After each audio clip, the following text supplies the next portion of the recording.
Namaskaram everybody, this is Hans from Soul of Yoga. So today we're going to talk about the Yogasanas as they're taught in the system of Isha Hatha Yoga, which was designed by Sadhguru. So before we begin, consider clicking the bell below to subscribe to our channel and not miss any more news on the realms of yoga meditation. Just step one level up in your life to get the most out of yourself. Now, when it comes to the Yogasanas, because we're having a few classes planned in the next weeks, I've received quite a few comments and questions on that, and I realized, wow, there's so many misconceptions on the Yogasanas. There are lots of myths around there, like, Yogasanas are not for beginners. If I'm a beginner, if I'm not flexible, I shouldn't do the Yogasanas. Or I'm already practicing Surya Kriya, so I can't add the Yogasanas on top of it because it's too much. Or things like, I want to be strong and fit, so I wanted to learn only Angamadana. Yogasanas are not for me. So like that, there are so many misconceptions. So I'm gonna go into them in just a second. But first I want to share with you just like a quick insight on what actually the Yogasanas are and why we are practicing and teaching them. So first of all, an asana means a posture. So how many asanas are there? 1, 2, 3? Countless. There's countless asanas because the body can take countless different postures. Now, out of the many postures that the body can take, certain have been identified as Yogasanas, 84 to be exact. So there's 84 postures which we can use to elevate our consciousness by activating and directing our energies. Now, within the Yogasana system as put together by Sadhguru, we are not practicing all the 84 because that's simply not needed. We're just focusing on particular asanas. So as we're doing the practices, we will go into the asanas, and unlike the Angamadana, which is a very dynamic practice, we will be actually holding the positions for a certain amount of time with a certain inward focus. Most of the times the eyes are closed, and actually also there's a few exceptions, but that's for the class. And like this the practice goes. Now, all in all, the practice is a very meditative experience from my point of view. It is definitely physically demanding also, just because you're putting the body in a stretched, in a kind of extreme position, extreme relating to whatever your flexibility is, obviously. And because of that, it is a physically demanding practice, no question about it. And while you're using the body, at the same time, the focus is not on like physically exhausting you, but really on going inward. Now, there's a few benefits, or maybe like one more comment. And the reason why we are getting into those postures is because we want to align the geometry of the body with the universal geometry. And by doing this, we want to bring the body into an alignment with the higher geometry in existence. So by doing this, we're bringing the body, the mind, the emotions and the energies in a certain balanced and stable state. So this is at the same time one of the key benefits of doing the Yogasanas, just from my personal experience. When I practice the Yogasanas with a certain focus, for example in the morning, then my body is just on, like my whole being is just on, like very stable and balanced, but at the same time I'm also very energetic, without having like a crazy high. But at quite a high level, I would say I can maintain my energies throughout the day, even when I'm working in the office and have to do lots of things. I don't have those ups and downs that oftentimes occur. My body is just like on. And even when I'm out of the office at the end of the day, I can really still feel, okay, this didn't cost me too much energy, I'm still on. And this is like one of the most obvious benefits the asanas are giving to me.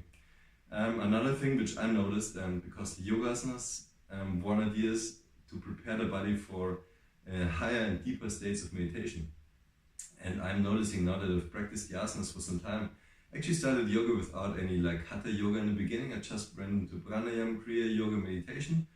And it was beautiful, it's a beautiful path, but what I noticed since I'm doing the Yogasana practices, I'm just naturally like able to go into like this meditative state.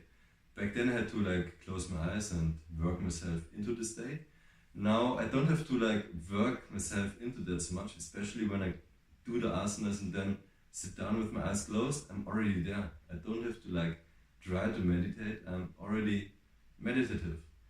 Or at the same time, not just after the yogasanas, but any time I sit down and want to meditate, I notice it's kind of there already. I don't have to work myself up and climb up the mountain. I'm already on top of the mountain and can enjoy the meditation. And from there on, obviously go deeper also. So this is another distinct thing which I'm noticing. Besides that, it really balances the body. It makes you much stronger, much fitter, because, as I mentioned, the yogasanas are physically also demanding. For me, my left side and my right side, they were always kind of different in terms of flexibility and strength. And through the asanas, I noticed how they really like became much more equanimous. So the asanas are definitely very, very useful for that also. Many people are getting relieved of chronic ailments. Obviously, there's no guarantee that this will also happen to you, but it's just that people from experience have reported that. And Sadhguru even mentioned that practicing the yogasanas is also helpful to decelerate the aging process. So I guess that's something that anybody above the age of 18 years is happy to have as a benefit in their lives. So now quickly regarding your regarding a few misconceptions. First of all, misconception: I have to practice, I have to have some experience in yoga, I have to prepare my body before I do the asanas. No, you don't have to. Not necessarily. If you're medically fit and fine, then you can do it. My first encounter with Hatha Yoga was through the asanas, and I wasn't flexible at all. I could barely bend forward, no way that I could get my hands onto the ground. But it doesn't matter, because wherever you're standing, you just have to go one level up. Even if you're down here, you have to just go one level up. You don't have to compare yourself to that person up there who might like be so flexible, because it's not about comparing yourself to other people. This is not a competition. Wherever you're standing, you want to take the next step, and this is a great step, and that is the step that you need to take. Now, the next question: I want to get fit, so asanas are not for me. Don't worry, they will be very demanding, and you will become fit, and you will become strong. I've actually, for example, Angamadana, I haven't practiced like until I did my teacher training, and even before that, just through the asanas, I became really fit and strong. Not just in terms of muscles, but also in terms of stamina, and also in terms of flexibility. Definitely that's increasing. So even before that, even through the asanas, I was able to sit very comfortably in a cross-legged posture.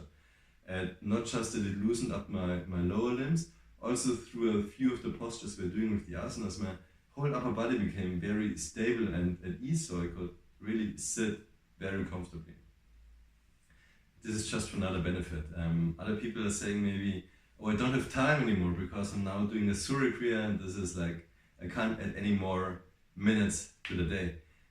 Which is fine, because you have to work with what you can in any given moment.